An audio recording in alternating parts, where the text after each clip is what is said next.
Now we are going to learn about process control block, which is also known as PCB in short form.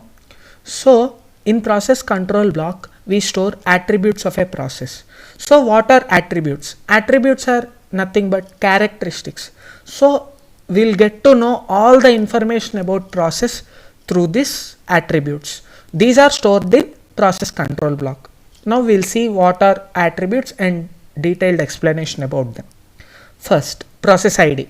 So process ID is assigned to each process. They help in identifying process. So number of bits used to represent process ID varies from OS to OS. So there may be 16 bits to represent or 32 bits to represent.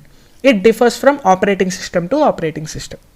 Now next, program counter. Suppose actually it stores the address of the next instruction. Why we need to store? Now I will tell.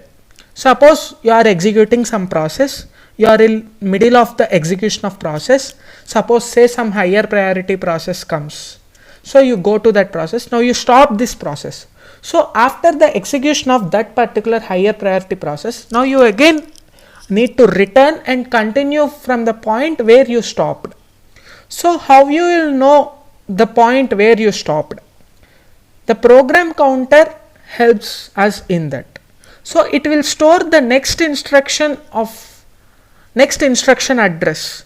So basically after completion of execution of that higher priority process, you return to the address which is stored in program counter. Process state. In the previous video we saw all the 7 states of process. So process state is also stored. Priority. As I have told you, higher priority process needs to be executed first. So we'll know the priority through the priority number. So this is helpful in storing that. Next, general purpose registers. So whenever you execute the process, whenever you compile the process, it is converted into machine level code and the values are stored in general purpose registers. Say suppose you are adding 2 numbers in a program, in C program, suppose example. Now those are converted into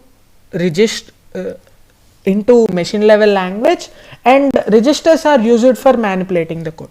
So whenever you suppose you exit this process and go into executing higher priority process, they may be overwritten.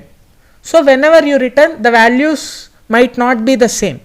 So you need to store the values at the point where it stopped, so that you can, when you return, you can continue executing from the same point and the consistency is maintained.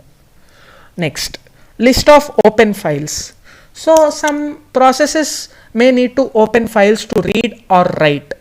So this maintains the list of open files. This helps in maintaining the consistency.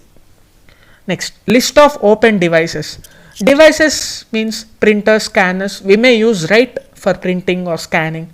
So this helps in maintaining that. Protection. So for a process, protection is most important. The other process should not access this process data and vice versa. So operating system takes care of this. So all this information, all these 8 are stored in respective process control block of process. So all this, as I have told, in multi-programming system, many processes are in RAM simultaneously. So all these processes have their own PCBs. All these PCBs are in the form of linked list. So with the help of this linked list, OS will know how many processes are present in the RAM and which process is in which state and all the details through this with the help of attributes and process control block. I hope you understood the significance of process control block through this video. Thank you.